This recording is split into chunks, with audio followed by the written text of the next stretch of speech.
আজকে আমরা যাত্রা শুরু করব নবদ্বীপ ঘাট থেকে নবদ্বীপ ধাম স্টেশন অবধি। আজ দর্শন করব নবদ্বীপের জাগ্রত পোড়ামার মন্দির। রাজযাত্রায় আমি গিয়েছিলাম নবদ্বীপ মায়াপুর ভ্রমণে। আগের দুটো ভিডিওতে আপনাদের দর্শন করিয়েছি নবদ্বীপের রাসের প্রতিমা এবং মায়াপুর চন্দ্রোদয় ইস্কন মন্দির। দেখে না থাকলে ডেসক্রিপশন বক্সে লিঙ্ক দেওয়া আছে। আজ আপনাদের পোড়ামার মন্দিরের সঙ্গে জানাবো নবদ্বীপের এই রাস কেন এবং কার হাত ধরে শুরু হয়েছিল এবং রাসের সম্পূর্ণ ইতিহাস। তাই সম্পূর্ণ ভিডিওটা দেখার অনুরোধ রইল। আশা করি আপনাদের ভালো লাগবে। নবদ্বীপের ঘাট থেকে এই রাস্তা দিয়ে খানিকটা গেলেই পোড়ামার মন্দির। পোড়ামার মন্দিরের দর্শনের আগে আপনাদের জানাবো নবদ্বীপের রাসের ইতিহাস। জনশ্রুতি আছে মহারাজ কৃষ্ণচন্দ্রের আমন্ত্রণে মৃৎশিল্পীরা নাটোর থেকে নবদ্বীপে আসেন। তখন মৃৎশিল্পীদের মধ্যে পটপুজো প্রচলিত ছিল। এই পটপুজো থেকেই কালক্রমে মৃন্ময়ী মাতৃপুজোর প্রচলন শুরু হয়। তখন লোকমুখে রাস উৎসব রাস কালীপুজো নামে পরিচিত ছিল।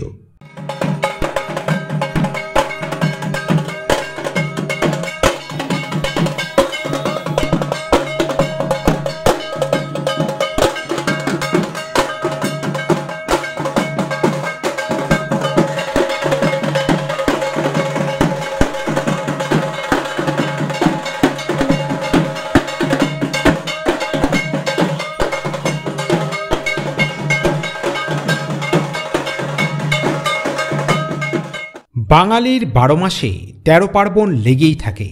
তার ব্যতিক্রম নয় মন্দির নগরী নবদ্বীপ। শ্রী চৈতন্যের জন্মভূমি এই নবদ্বীপ শহরে বৈশাখ থেকে শুরু করে বছরের শেষ পর্যন্ত উৎসব মুখর হয়ে থাকে। তবে সব কিছুকে ছাপিয়ে যে উৎসবটি নবদ্বীপে সর্বাপেক্ষায় বিখ্যাত তা অবশ্যই নবদ্বীপের রাসযাত্রা। বাঙালির শ্রেষ্ঠ উৎসব দুর্গাপুজো হলেও নবদ্বীপবাসীর শ্রেষ্ঠ উৎসব রাসযাত্রা।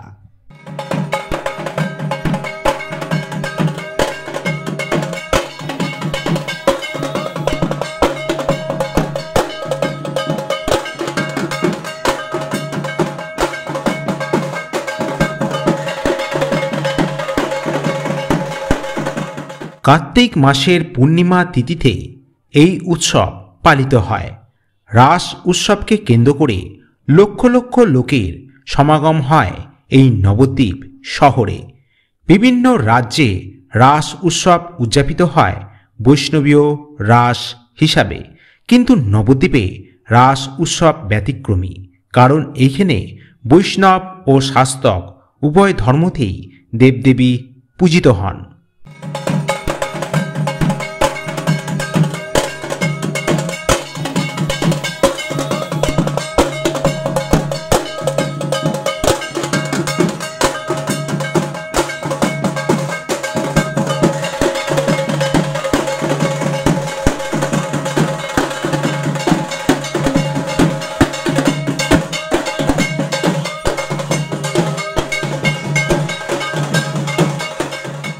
নবদ্বীপের রাস উৎসবে প্রতিটি জায়গায় ভিন্ন দেবদেবীর পুজো হয়ে থাকে, কিন্তু যে মণ্ডপে যে রকম প্রতিমা পূজিত হন প্রতি বছরই সেই প্রতিমাই তৈরি করা হয়।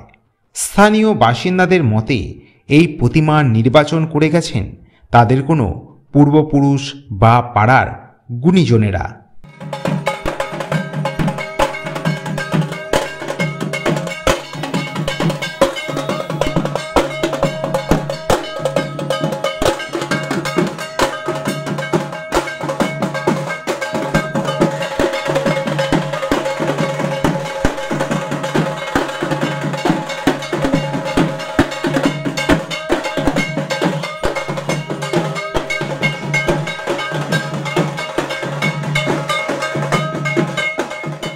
নবদ্বীপের রাসের প্রতিমা তৈরি করেন এইখানকারই বিখ্যাত মৃৎশিল্পীরা। নবদ্বীপের বিশাল প্রতিমাগুলো দাঁড়িয়ে থাকে মৃৎশিল্পীদের একটা নির্দিষ্ট জ্যামিতিক পরিমাপের উপর। সম্পূর্ণ প্রতিমাটি মাটির তৈরি, যেটা চন্দননগরে জগদ্ধাত্রীর প্রতিমার থেকে অনেক বেশি ওজনের এবং দেখতেও সুন্দর। চন্দননগরের প্রতিমাগুলো মাপে বড় হলেও বেশি ভাগটাই থাকে শোলা সাজে আবৃত।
এখন দর্শন করছেন নবদ্বীপের জাগ্রত পোড়ামার মন্দির।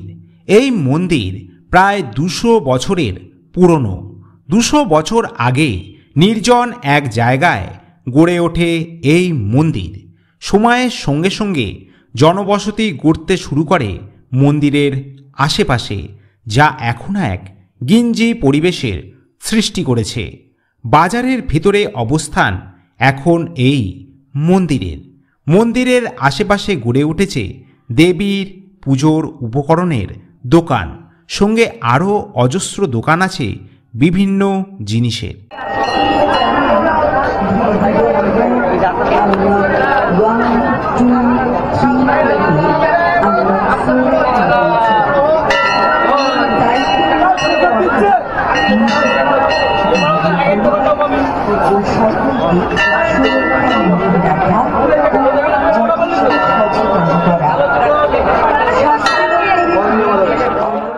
সকাল থেকে সন্ধে অবধি চলে দেবীর আরাধনা ও ভক্তের সমাগম। এই পোড়ামার পাশেই আছে শিবের মন্দির। দুটো মন্দিরই পুরোটাই বটগাছে আবৃত। খুব ভালোভাবে দেখলে বোঝা যায় কোনো এক সময় দুটো মন্দিরের মাঝেই ছিল এই গাছটা, যা কালক্রমে মন্দির দুটোকে গ্রাস করে ফেলেছে।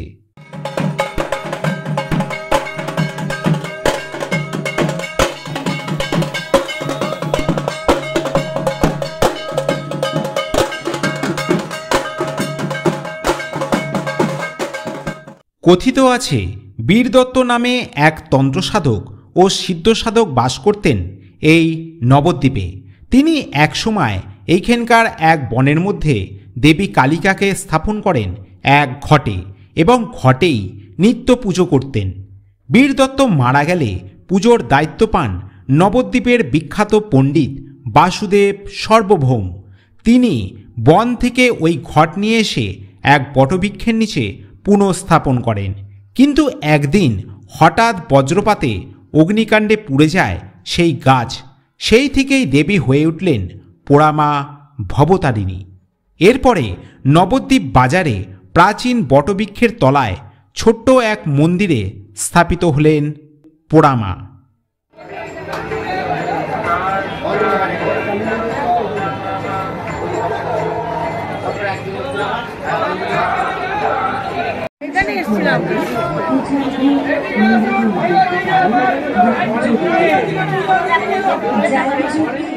তবে নবদ্বীপের কিছু বাসিন্দাদের মুখে শোনা যায় আরেক কাহিনী।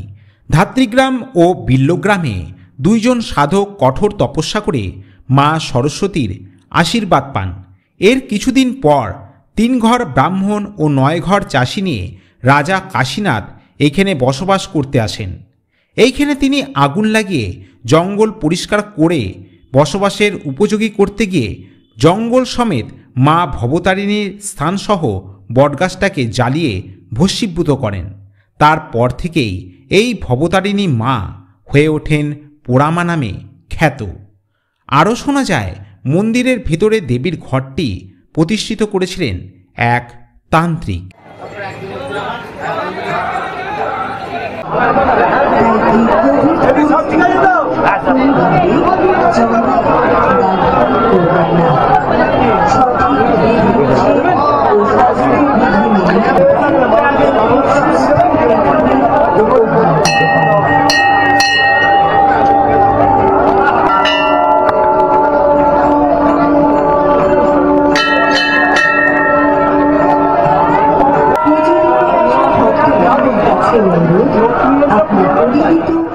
নবদ্বীপের গ্রাম্যদেবী পোড়ামা সারা বছরই দক্ষিণাকালীর ধ্যানেই পূজিত হন।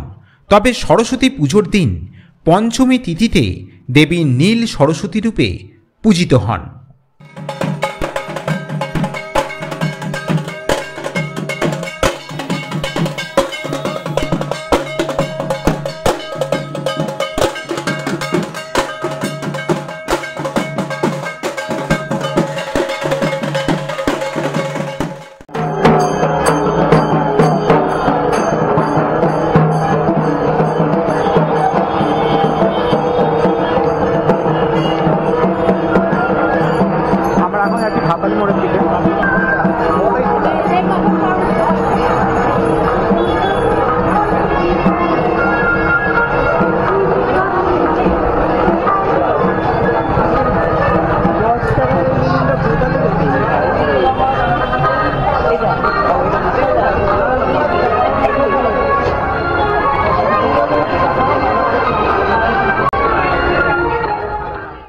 পশ্চিমবঙ্গ হেরিটেজ কমিশন 2019 সালে পোড়ামা মন্দিরকে নবদ্বীপের হেরিটেজ স্থান হিসাবে তালিকাভুক্ত করেছে।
দ্বিতীয় দেবলীনাশে তৃতীয় উপাসনা প্রতিটি অভিভাবক অভিভাবিকাকে বিনম্র অনুরোধ, খুব সত্যতা তাতে চলে আসে। আমাদের মানে যারা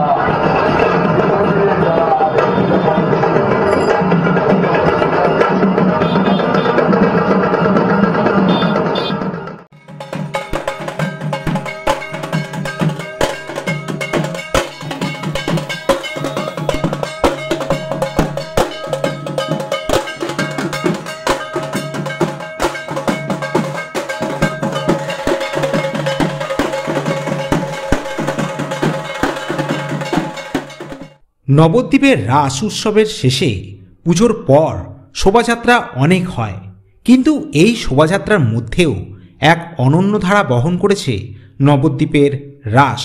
আগে কাঁধে করে এই বিশাল আকার প্রতিমা নিয়ে যাওয়ার প্রচলন থাকলেও আজ লোহার বিশেষ গাড়িতে করে এই শোভাযাত্রা হয়। প্রতিমা গাড়িতে করে পুজোর পরের দিন সন্ধ্যায় এক নির্দিষ্ট পথে শোভাযাত্রায় বের হয়। এই তেমাথা মোড় থেকে আমাদেরকে ভেঙে যেতে হবে বাঁ দিকে গেলেই আমরা পেয়ে যাবো নবদ্বীপ ধাম স্টেশন। এটা শনি মন্দিরে ঠিক সরে চলে গেলে এখানে একটা পুজো হচ্ছে। কথিত আছে রাজা কৃষ্ণচন্দ্র রাসে অর্থ সাহায্য করার পর শহরের মধ্যেখানে পারিষদ নিয়ে বসে থাকতেন। তার সামনে দিয়ে সব প্রতিমা নিয়ে যাওয়া হতো। তিনি বিচার করতেন কোন প্রতিমা ভালো হয়েছে।